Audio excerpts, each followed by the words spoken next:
ओम नमः शिवाय। हर हर महादेव। सभी शिव भक्तों को श्रावण मास शिवरात्रि की हार्दिक शुभकामनाएं। शिवरात्रि से हितकर मनुष्य के लिए कोई व्रत नहीं है। इस व्रत को अवश्य करना चाहिए। यह व्रत सबके लिए धर्म का उत्तम साधन है। निष्काम अथवा सकाम भाव रखने वाले सभी मनुष्यों, वर्णों, आश्रमों, स्त्रियों, बालकों सभी को इस व्रत को अवश्य रखना चाहिए। सभी देहधारियों को इस व्रत को अवश्य रखना चाहिए। ये श्रेष्ठ व्रत अत्यंत हितकारक बताया गया है। आइए इस व्रत की कथा के माध्यम से जानेंगे कि अनजाने में ही एक भील द्वारा इस व्रत को किए जाने पर उस पर किस प्रकार से शंकर जी की अद्भुत कृपा हुई। ऋषियों ने पूछा, सूत जी, पूर्व काल में किसने इस उत्तम शिवरात्रि व्रत का पालन किया था और अनजाने में इस व्रत का पालन करके किसने कौन सा फल प्राप्त किया।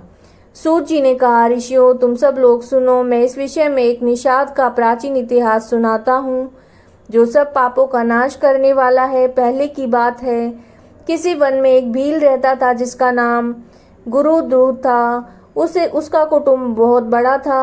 वह बलवान और क्रूर स्वभाव का होने के कारण क्रूरतापूर्ण कर्म में तत्पर रहता। प्रतिदिन वन में जाकर मृगों को मारता, वहीं रहकर अनेक प्रकार की चोरियां करता। उसने बचपन से कभी कोई शुभ कर्म नहीं किया। इस प्रकार वन में रहते उस दुरात्मा भील का बहुत समय बीत गया।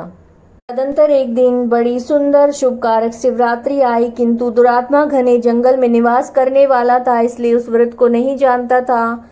उसी दिन उस भील के माता पिता और पत्नी ने भूख से पीड़ित होकर उससे याचना की, वनेचर हमें खाने को दो। उनके इस प्रकार याचना करने पर वो तुरंत धनुष लेकर चल दिया और मृगों के शिकार के लिए सारे वन में घूमने लगा। देवयोग से उस समय कुछ भी नहीं मिला। सूर्य अस्त हो गया। इससे उसे बड़ा दुख हुआ और सोचने लगा कि अब मैं क्या करूं, कहाँ जाऊं। आज तो कुछ भी नहीं मिला। घर में जो बच्चे हैं उनका और माता पिता का क्या होगा, मेरी जो पत्नी है उसकी क्या दशा होगी। अतः मुझे कुछ लेकर ही घर जाना चाहिए, अन्यथा नहीं। ऐसा सोचकर व्याध एक जलाशय के समीप पहुंचा जहां पानी में उतरने का घाट था और वहां जाकर खड़ा हो गया। वह मन ही मन विचार करता कि यहाँ कोई ना कोई जीव पानी पीने के लिए अवश्य आएगा। उसी को मारकर कृतकृत्य होकर उसे साथ लेकर प्रसन्नतापूर्वक घर को जाऊंगा। ऐसा निश्चय करके वह व्याध एक बेल के पेड़ पर चढ़ गया और वहीं जल लेकर बैठ गया। उसके मन में केवल यही चिंता थी कि कब कोई जीव आएगा, कब मैं उसे मारूंगा। इसी प्रतीक्षा में भूख प्यास से पीड़ित होकर वो बैठा रहा। उस रात के पहले पहर में एक प्यासी हिरनी वहां आई जो चकित होकर जोर जोर से चौकड़ी भर रही थी। ब्राह्मणों उस मृगी को देखकर व्याध को बड़ा हर्ष हुआ और उसने तुरंत ही वध के लिए अपने धनुष पर एक बाण का संधान किया। ऐसा करते हुए उसके हाथ के धक्के से थोड़ा जल और बेलपत्र नीचे गिर पड़े।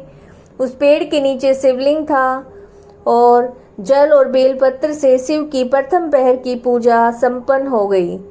उस पूजा के महात्म से उस व्याघ्र का बहुत सा पातक तत्काल नष्ट हो गया और वहां होने वाली खड़खड़ाहट की आवाज को सुनकर हिरनी ने भय से ऊपर की ओर देखा। व्याध को देखते ही वो व्याकुल हो गई और बोली। मृगी ने कहा, व्याध, तुम क्या करना चाहते हो, मेरे सामने सच सच बताओ। हिरनी की बात सुनकर व्याध ने कहा, आज मेरे कुटुंब के लोग भूखे हैं। तुमको मारकर उनकी भूख मिटाऊंगा और उन्हें तृप्त करूंगा। व्याध का वो दारुण वचन सुनकर तथा जिसे रोकना कठिन था उस दुष्ट भील को बाण टाने देखकर मृगी सोचने लगी कि अब क्या करूं, कहाँ जाऊं। अच्छा, कोई उपाय रचती हूं। ऐसा विचार करके उसने वहां इस प्रकार से कहा। मृगी बोली, भील, मेरे मांस से तुम्हें सुख होगा। इस अनर्थकारी शरीर के लिए इससे अधिक महान पुण्य का कार्य और क्या हो सकता है। उपकार करने वाले प्राणी को इस लोक में जो पुण्य प्राप्त होता है वो 100 वर्षों में भी वर्णन नहीं किया जा सकता। परंतु इस समय मेरे सब बच्चे मेरे आश्रम में हैं। मैं उन्हें अपनी बहन को या स्वामी को सौंप कर लौट आऊंगी। वनेचर, तुम मेरी इस बात को मिथ्या न समझो। मैं फिर तुम्हारे पास लौट आऊंगी, इसमें संशय नहीं है। सत्य से धरती टिकी हुई है, सत्य से ही समुद्र अपनी मर्यादा में स्थित है और सत्य से ही निर्झरों से जल की धाराएं गिरती हैं। सत्य में ही सब कुछ स्थित है। सूत जी कहते हैं, मृगी के ऐसा कहने पर जब व्याध ने उसकी बात नहीं मानी, तब उसने अत्यंत विस्मित और भयभीत होकर पुनः इस प्रकार कहना आरंभ किया। मृगी बोली, व्याध सुनो, मैं तुम्हारे सामने ऐसी शपथ खाती हूँ जिससे घर जाने पर मैं अवश्य तुम्हारे पास लौट आऊंगी। ब्राह्मण यदि वेद बेचे, तीनों काल संध्या ना करे तो उसे जो पाप लगता है, पति की आज्ञा का उल्लंघन करके स्वेच्छा अनुसार कार्य करने वाली स्त्रियों को जिस पाप की प्राप्ति होती है, किए हुए उपकार को न मानने वाले, भगवान शंकर से विमुख रहने वाले, दूसरों से द्रोह करने वाले, धर्म को लांघने वाले, विश्वासघात और छल करने वाले लोगों को जो पाप लगता है, उसी पाप से मैं भी लिप्त हो जाऊं यदि लौट कर ना आऊं।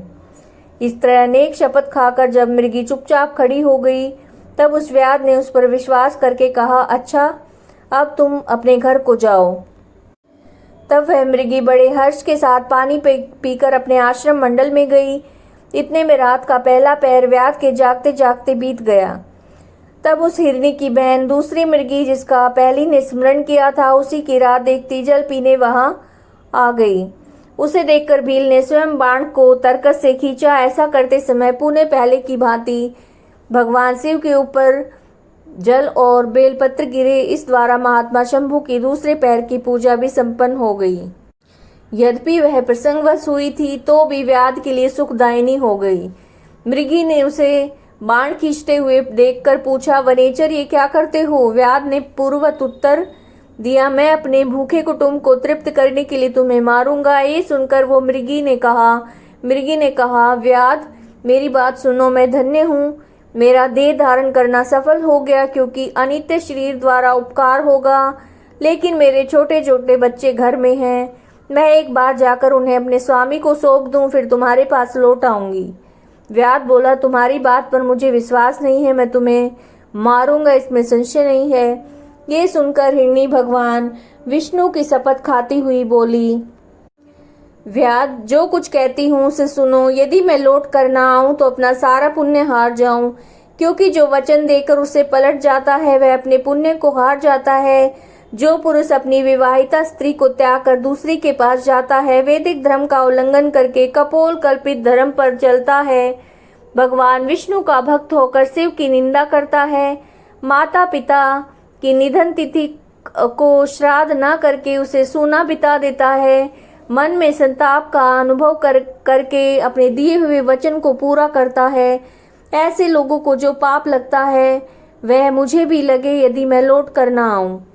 सूत जी कहते हैं, ऐसा कहने पर व्याध ने उस मृगी से कहा, जाओ। मृगी जल पीकर हर्षपूर्वक अपने आश्रम को चली गई। इतने में ही रात का दूसरा पहर व्याध के जागते जागते बीत गया। इसी समय तीसरा पहर आरंभ हो जाने पर मृगी के लौटने में बहुत विलंब हुआ जानकर चकित व्याध उसकी खोज करने लगा। इतने में उसने जल के मार्ग में एक हिरण को देखा। वह बड़ा हृष्टपुष्ट था। उसे देखकर वनेचर को बड़ा हर्ष हुआ और धनुष पर बाण रखकर उसे मार डालने को उद्यत हुआ। ऐसा करते समय उसके प्रारब्धवश कुछ जल और बेलपत्र शिवलिंग पर गिरे। उससे सौभाग्य से भगवान शिव की तीसरे पहर की पूजा भी संपन्न हो गई। इस तरह भगवान ने उस पर अपनी दया दिखाई।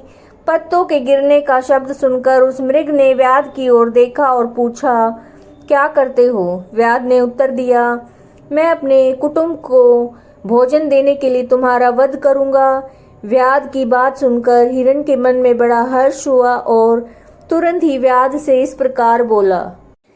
हिरण ने कहा, मैं धन्य हूँ, मेरा हृष्टपुष्ट होना सफल हो गया, क्योंकि मेरे शरीर से आप लोगों की तृप्ति होगी। जिसका शरीर परोपकार के काम में नहीं आता उसका सब कुछ व्यर्थ चला गया।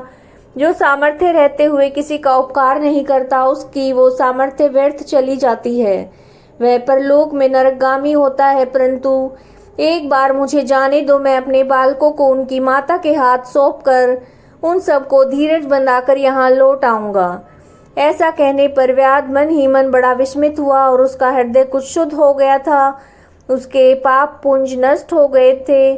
उसने इस प्रकार कहा। व्याध बोला, जो जो यहाँ आए सब तुम्हारी तरह बातें बनाकर चले गए, परंतु वे वंचक अभी तक यहाँ नहीं लौटे। मृग, तुम इस समय संकट में हो इसलिए झूठ बोलकर चले जाओगे। फिर आज मेरा जीवन निर्वाह कैसे होगा। मृग बोला, व्याध, मैं जो कुछ कहता हूँ उसे सुनो। मुझ में असत्य नहीं है। सारा चराचर ब्रह्मांड सत्य से टिका हुआ है। जिसकी वाणी झूठी होती है उसका पुण्य उसी क्षण नष्ट हो जाता है। तथापि भील, तुम मेरी सच्ची प्रतिज्ञा सुनो। संध्या काल में मैथुन, शिवरात्रि के दिन भोजन करने से जो पाप लगता है, झूठी गवाही देने और धरोहर हड़प लेने तथा संध्या न करने से द्विज को जो पाप होता है, वही पाप मुझे भी लगे यदि मैं लौट कर न आऊं। जिसके मुख से कभी शिव का नाम नहीं निकलता, जो सामर्थ्य रहते दूसरों का उपकार नहीं करता, पर्व के दिन श्रीफल तोड़ता है और अभक्ष्य भक्षण करता है तथा शिव की पूजा किए बिना और भस्म लगाए बिना भोजन कर लेता है, उन सब का पातक मुझे लगे यदि मैं लौट कर न आऊं। सूत जी कहते हैं, उसकी बात सुनकर व्याध ने कहा, जाओ शीघ्र लौटना। व्याध के ऐसा कहने पर मृग पानी पीकर चला गया। वे सब अपने आश्रम में चल मिले। तीनों प्रतिज्ञाबद्ध हो चुके थे। आपस में एक दूसरे के वृत्तांत को भली भांति सुनकर सत्य के पास से बंधे हुए उन सब ने निश्चय किया कि यहाँ अवश्य जाना चाहिए। इस निश्चय के बाद वहाँ बालकों को आश्वासन देकर वे सब के सब जाने को उत्सुक हो गए। उस समय जेठी मृगी ने वहां अपने स्वामी से कहा, स्वामी, आपके बिना ये बालक कैसे रहेंगे। प्रभु, मैंने ही पहले जाकर प्रतिज्ञा की है, इसलिए मुझे जाना चाहिए।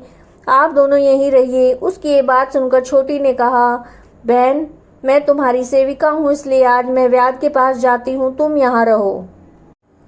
ये सुनकर मृग बोला, मैं ही वहां जाता हूँ, तुम दोनों यहाँ रहो, क्योंकि शिशुओं की रक्षा माता से होती है। स्वामी की बात सुनकर दोनों मृगियों ने धर्म की दृष्टि से उसे स्वीकार नहीं किया। वे दोनों अपने पति से प्रेम पूर्वक बोली, पति के बिना जीवन को धिक्कार है। तब उन सब ने बच्चों को सांत्वना देकर उन्हें पड़ोसियों के हाथ सौंप दिया और स्वयं शीघ्र ही उस स्थान को प्रस्थान किया जहाँ वो व्याध शिरोमणि उनकी प्रतीक्षा में बैठा था। उन्हें जाते देखकर उनके वे सब बच्चे पीछे पीछे चले आए। उन्होंने निश्चय कर लिया कि माता पिता की जो गति होगी वही हमारी भी हो। उन सबको एक साथ आया देखकर व्याध को बड़ा हर्ष हुआ और धनुष पर बाण रखा। उस समय पुनः जल और बेलपत्र शिव के ऊपर गिरे। उससे शिव के चौथे पैर की शुभ पूजा भी संपन्न हो गई।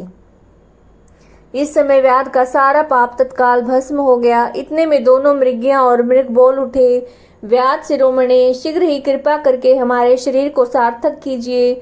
उनकी ये बात सुनकर व्याध को बड़ा विस्मय हुआ। शिव पूजा के प्रभाव से उसको दुर्लभ ज्ञान प्राप्त हो गया और उसने सोचा कि ये मृग ज्ञानहीन पशु होने पर भी धन्य है, सर्वथा आदरणीय है, क्योंकि अपने शरीर से परोपकार में लगे हुए हैं। मैंने इस समय मनुष्य जन्म पाकर भी किस पुरुषार्थ का साधन किया है। दूसरे के शरीर को पीड़ा देकर अपने शरीर को पोसा है। प्रतिदिन अनेक प्रकार के पाप करके कुटुंब का पालन किया है। हाय, ऐसे पाप करके मेरी क्या गति होगी। मैं किस गति को प्राप्त होऊंगा। मैंने जन्म से लेकर अब तक जो पातक किया है, इसका इस समय मुझे स्मरण हो रहा है। मेरे जीवन को धिक्कार है, धिक्कार है। इस प्रकार ज्ञान संपन्न होकर व्याध ने बाण को रोक लिया और कहा, श्रेष्ठ मृगो, तुम जाओ, तुम्हारा जीवन धन्य है। व्याध के ऐसा कहने पर भगवान शंकर तत्काल प्रसन्न हो गए। उन्होंने व्याध को अपने सम्मानित और पूजित स्वरूप का दर्शन कराया और कृपा पूर्वक उसके शरीर का स्पर्श करके उसे प्रेम से कहा, भील, मैं तुम्हारे व्रत से प्रसन्न हूँ, वर मांगो। व्याध भी भगवान शिव के उस रूप को देखकर तत्काल जीवन मुक्त हो गया। मैंने सब कुछ पा लिया, यूं कहता हुआ उनके चरणों में आकर गिर पड़ा। उसके इस भाव को देखकर भगवान शिव मन ही मन बड़े प्रसन्न हुए और उसे गुह नाम देकर कृपा दृष्टि से देखते हुए उन्होंने उसे दिव्य वर दिए। शिव बोले, व्याध सुनो, आज से तुम श्रृंगवेरपुर में उत्तम राजधानी का आश्रय लेकर दिव्य भोगों का उपभोग करो। तुम्हारे वंश की वृद्धि निर्विघ्न रूप से होती रहेगी। देवता भी तुम्हारी प्रशंसा करेंगे। व्याध, मेरे भक्तों पर स्नेह रखने वाले भगवान श्री राम एक दिन निश्चय ही तुम्हारे घर पधारेंगे, तुम्हारे साथ मित्रता करेंगे। तुम मेरी सेवा में मन लगाकर दुर्लभ मोक्ष पा जाओगे। इस समय वे सब मृग भगवान शंकर का दर्शन और प्रणाम करके मृग योनि से मुक्त हो गए और दिव्य देहधारी होकर विमान में बैठकर शिव दर्शन के मात्र से शाप मुक्त होकर दिव्य धाम को चले गए। तब से अर्बुद पर्वत पर भगवान शिव व्याधेश्वर नाम से प्रसिद्ध हुए, जो दर्शन और पूजन करने पर तत्काल भोग और मोक्ष प्रदान करने वाले हैं। महर्षियों, वो व्याध भी उस दिन से दिव्य भोगों का उपभोग करता हुआ अपनी राजधानी में रहने लगा। उसने भगवान श्री राम की कृपा पाकर शिव का सायुज्य प्राप्त कर लिया। अनजाने में ही इस व्रत का अनुष्ठान करने से उसको सायुज्य मोक्ष मिल गया। फिर जो भक्ति भाव से संपन्न होकर इस उत्तम व्रत को करते हैं, वे शिव का शुभ सायुज्य प्राप्त कर लें। इसके लिए तो कहना ही क्या, संपूर्ण शास्त्रों और अनेक प्रकार के धर्मों के विषय में भली भांति विचार करके इस शिवरात्रि व्रत को सबसे अधिक उत्तम बताया गया है। इस श्लोक में जो नाना प्रकार के व्रत, विविध तीर्थ, भांति भांति के विचित्र दान, अनेक प्रकार के यज्ञ और तरह तरह के तप तथा बहुत से जप है, वे सब इस शिवरात्रि व्रत की समानता नहीं कर सकते। इसलिए अपना हित चाहने वाले मनुष्यों को इस शुभतर व्रत का पालन अवश्य करना चाहिए।